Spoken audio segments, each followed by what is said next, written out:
मध्य प्रदेश में अगले साल होने वाले विधानसभा चुनाव से पहले नगरीय निकाय चुनाव को सेमीफाइनल मुकाबला माना जा रहा है। इस जंग में कांग्रेस और बीजेपी आमने सामने है, जिसकी किस्मत का फैसला हो रहा है। जैसे जैसे नतीजों से पर्दा उठ रहा है, वैसे वैसे कांग्रेस का चेहरा खिल रहा है, जबकि बीजेपी का कमल मुरझा रहा है।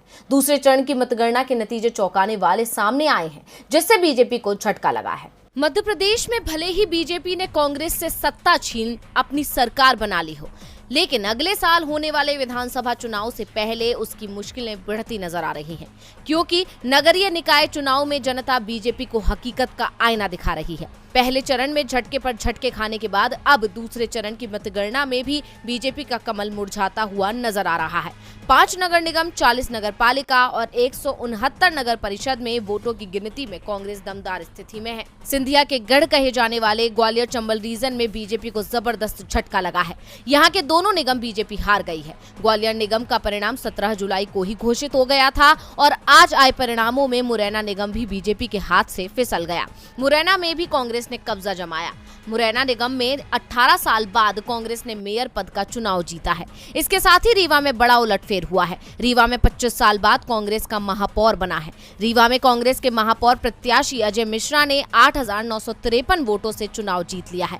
उन्होंने बीजेपी प्रत्याशी प्रबोध व्यास को मात दी। बीजेपी को सिर्फ देवास और रतलाम निगम में ही जीत मिली है, जबकि कटनी निगम में निर्दलीय उम्मीदवार मेयर का चुनाव जीतने में कामयाब रहा है। मध्य प्रदेश में सभी 16 नगर निगमों के परिणाम घोषित हो चुके हैं, जिसमें से बीजेपी को सिर्फ 9 में ही जीत मिली है। कांग्रेस को 5 और आप और निर्दलीय को एक निगम में जीत मिली है, जबकि पहले सभी निगम बीजेपी के पास थे। साफ है कि बीजेपी मध्य प्रदेश में तेजी से कमजोर पड़ रही है और उसके कब्जे से 7 निगम फिसल गए हैं। इसके साथ ही आज 40 नगर पालिका परिषदों के नतीजे भी घोषित किए गए, जिसमें से बीजेपी को 20 में हार मिली है। पार्टी सिर्फ 20 नगर पालिकाएं ही बचा पाई है, जबकि पहले अधिकांश नगर पालिकाओं पर बीजेपी का ही कब्जा था। कांग्रेस ने 12 नगर पालिकाओं पर कब्जा किया है और 3 पर वो बीजेपी से आगे रही है।